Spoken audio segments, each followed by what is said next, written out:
تو اس کا فائدہ کیا ہے جی؟ اللہ سے غم شیئر کرنے، اللہ سے بات شیئر کرنے کا فائدہ کیا ہے؟ سورہ طلاق میں اللہ نے وعدہ کیا، اللہ نے کہا کہ جو کوئی بھی میرا تقوی اختیار کرتا ہے، تقوی سے مراد ہے کہ مجھے پہچانتا ہے اور میرے پاس آتا ہے اور میرا کہنا مانتا ہے، اللہ اس کے لیے ایک ایسا راستہ نکال دیں گے ہر مشکل سے نکلنے کے لیے کہ وہ سوچ بھی نہیں سکتا۔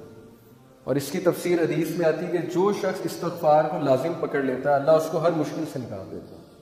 پھر اللہ کہتے ہیں کہ اسے ہم ایسی جگہ سے دیں گے رزق کہ وہ سوچ بھی نہیں سکتا۔ یہ سورہ طلاق میں وعدہ ہے اللہ کا کہ ایک ہم اسے مشکل سے نکال دیں گے، دوسرا ہم اسے ایسی ایسی جگہ سے رزق دیں گے کہ وہ سوچ بھی نہیں سکتا۔ ایک واقعہ ہے چھوٹا سا، ڈاکٹر ایان ایک سعودی عرب کے ڈاکٹر ہیں، پاکستانی ڈاکٹر ہیں، بہت بڑے نیورو سرجن ہیں۔ وہ اپنا واقعہ سناتے ہیں، یوٹیوب پہ یہ ویڈیو بھی موجود ہے، دا پاور آف اللہ کے نام سے یوٹیوب پہ۔ وہ اپنا واقعہ سناتے ہیں، کہتے ہیں کہ میں ایک بار آپریشن کرنے جا رہا تھا یورپ میں کسی دوسری کنٹری میں، سعودیہ سے، تو راستے میں اتنی ٹربولنس ہوئی، اتنا طوفان آیا، تھنڈر سٹارم آیا کہ جہاز جو ہے وہ پارک کرنا پڑا ایئرپورٹ میں، کسی بیچ میں کہیں رکا جہاز، کسی ایئرپورٹ میں جہاز کو کھڑا کیا ایئرپورٹ پہ۔ اب میں نے کہا جی کہ میں نے تو وہاں پہنچنا ہے آپریشن کرنے، آپ جو ہے جہاز کو چلائیں۔ انہوں نے کہا کہ جی ہم آپ کو پہنچانے کے لیے دوسروں کو تو خطرے میں نہیں ڈال سکتے نا، آپ ایسا کریں کہ آپ گاڑی پکڑیں، آپ نے جہاں جانا ہے نا وہ قریب ہی ہے، اتنا دور نہیں ہے، آپ گاڑی پکڑیں، ٹیکسی پکڑیں، اس پہ آپ چلے جائیں۔ انہوں نے کہا چلیں ٹھیک ہے۔ انہوں نے ڈرائیور کو پکڑا، ٹیکسی کو پکڑا، چلنا شروع ہو گیا۔ راستے میں طوفان مزید تیز ہو گیا اور وہ گاڑی ان کی گھر کے سامنے جا کے رکی، مجبوراً انہیں روکنی پڑی طوفان میں وہ گاڑی۔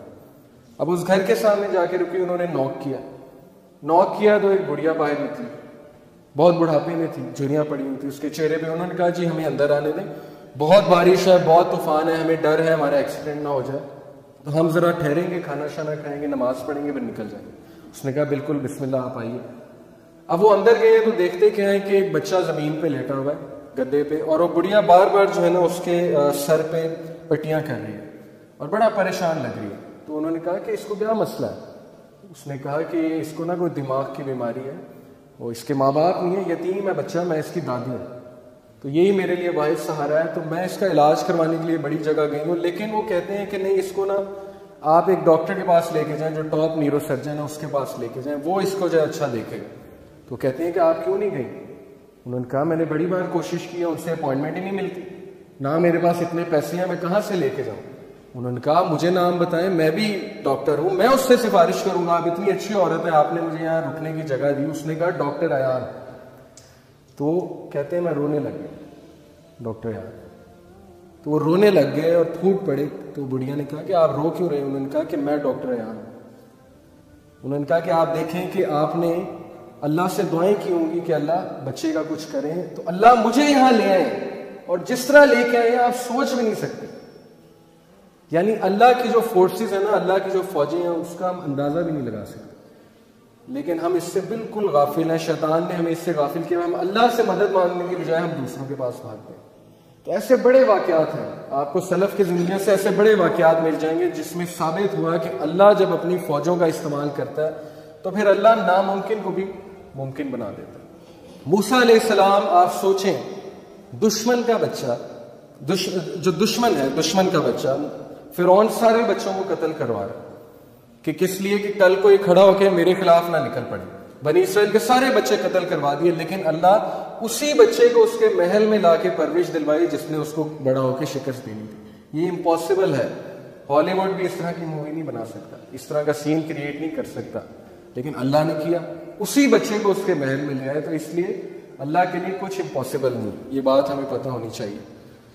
چوتھی ہیبٹ جی، 3 ہیبٹس ہوں گی کہ اپنا غم، اپنی بات اللہ سے شیئر کریں، یہ سکسیسفل لوگوں کی ہیبٹ ہے۔ چوتھی ہیبٹ ہے never ever ever ever ever ever give up, کبھی ہمت مت ہاریے۔ اور کس سے سیکھیے؟ انبیاء سے سیکھیے۔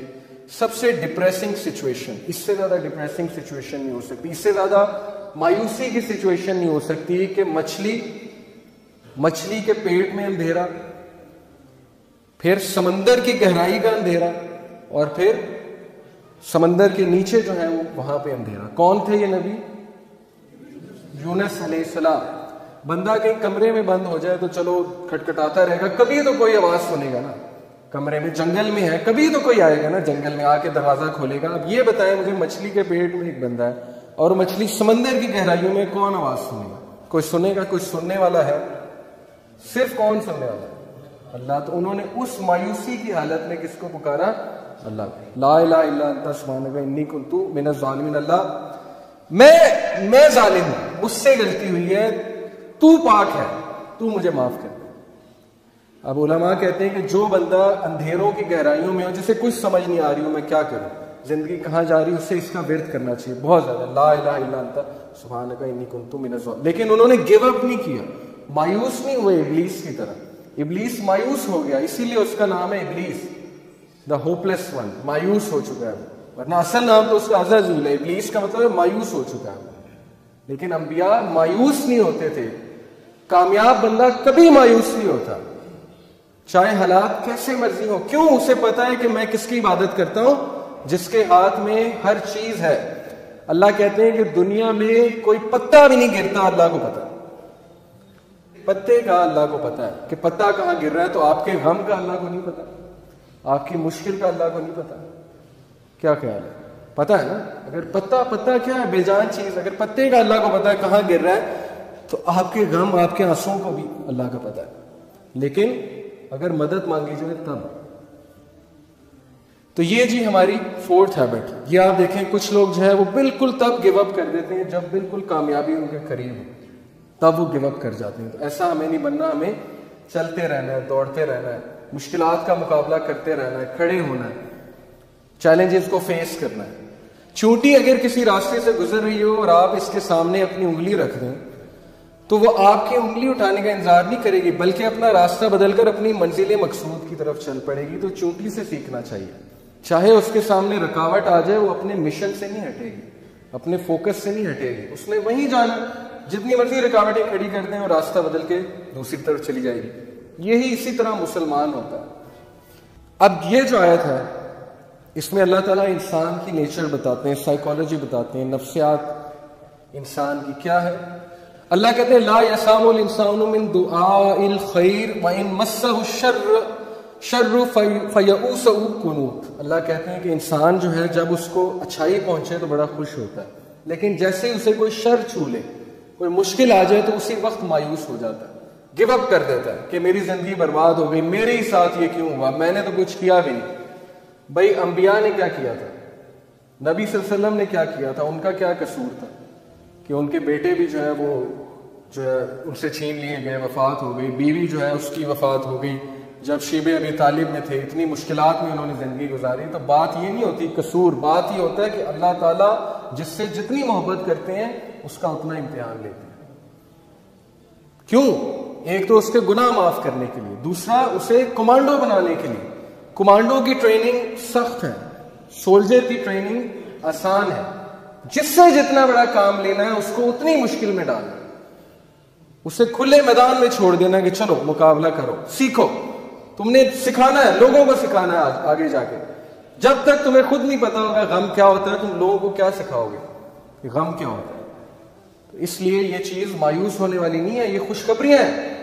صحابہ پہ مشکل نہیں آتی تھی، پریشان ہو جاتے تھے کہیں اللہ تو نہیں ناراض. بیمار نہیں ہوتے تھے، پریشان ہو جاتے تھے کہیں اللہ تو نہیں ناراض. لیکن ہم بالکل الٹ. تھوڑی سی مشکل آئی، اسی وقت ہمت ہار کے بیٹھ